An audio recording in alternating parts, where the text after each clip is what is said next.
With the 25th anniversary of Disney's Aladdin coming up, the Doopie Bros have donned our fezes to re-examine one of our favourite childhood movies. And it's a true Disney classic, with all the hallmarks of fun family entertainment. There's sing-alongs, great jokes, threats of dismemberment, oh, and a horny flamingo too. But by far the most enchanting performer is that big blue bastard, the Genie, voiced wonderfully by the late great Robin Williams. But what if this guy isn't the happy-go-lucky character he's made out to be? Now, we're not suggesting Genie is the bad guy, rather that through a gentle reimagining of events, he could be considered a bad guy, in that he uses manipulation and his unlimited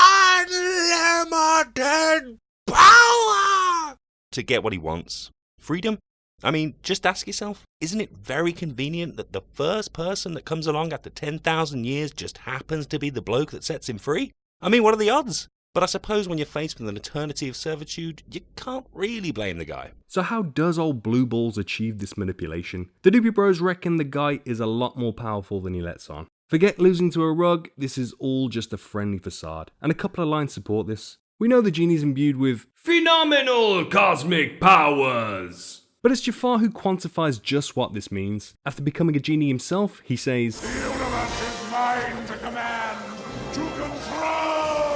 implying that genies are able to influence events. Then, after Jafar's defeated, Genie remarks, "Hell, you're not gonna find another girl like her in a million years. Believe me, I know, I've looked." So the Genie's able to poke his nose into Aladdin's future? Or does he just perv on all women? So it's not too much of a stretch to suggest that Genie has knowledge of the future and could potentially use this to manipulate events. I mean, he does pull out the actual movie script a couple of times. Obviously, he's bound by the Genie code of conduct that compels him to grant 3 wishes to any master who rubs the lamp. But this guy's been trapped without a master for 10 millennia. What's he been doing all this time?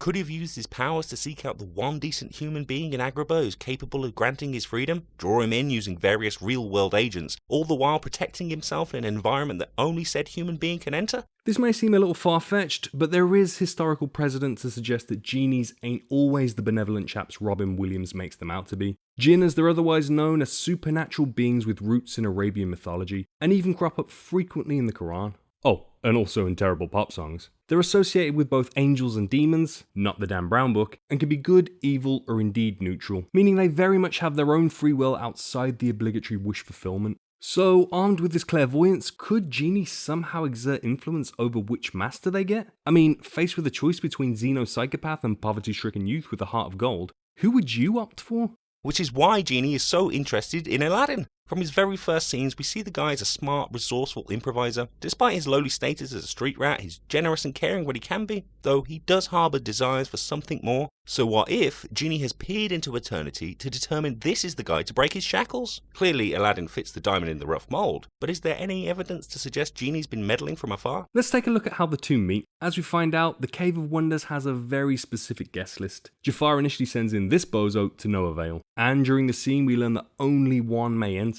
Jafar uses sorcery to determine that Aladdin's the clown they've been searching for, but could this have been a vision from the Genie himself? Maybe it's coincidence, but the gem required to unlock this vision happens to be blue, and when you put the frame under a microscope, you can actually see it's made up of tiny blue genies. Okay, maybe not. Admittedly, there's nothing in the movie to support this, but it's interesting to consider that maybe the only reason Jafar knows anything about the lamp is because he received that information from the Genie. Inevitably, Jafar gets his diamond in the rough and sends Aladdin in. Tigerface accepts and all goes swimmingly until Abu gives in to his greed. Take a look at that creature holding the gem.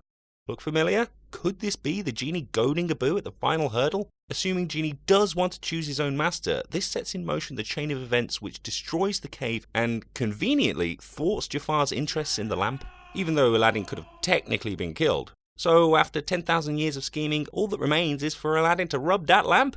Enter the blue man. From the get-go, Genie wants to befriend Aladdin, putting him in the superior position of master. No, he doesn't have a friend like you, and who the hell does? Aladdin's only friend is a monkey. So it's fair to say the whole song and dance number impresses the lad, and why wouldn't it? The routine sets up the limitless possibilities of Genie's power, which is quite the turnaround in fortunes for a lowly street rat.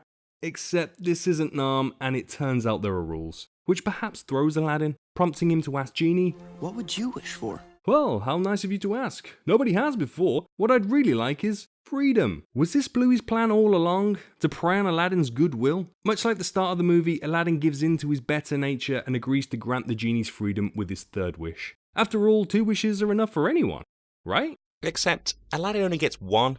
That's right, the other wish is made by the genie while Aladdin is unconscious. Saving his life without any prompts is a nice gesture, I suppose, but couldn't he have done this on his own? After all, he performs numerous other spectacular feats without rhyme or reason. By using up his second wish, Genie has forced Aladdin into his third and final one. Job done, freedom time, get that goofy hat ready. Except, Aladdin finds himself in a bit of a pickle. Yes, he's got the girl, but it turns out all this comes with responsibilities, and he needs the genie now more than ever, which means sadly he can't grant his freedom. It's at this point we see Genie's true colours. No jokes, no shape-shifting, no impersonations. The genie's inconsolable and goes to sulk in his lamp.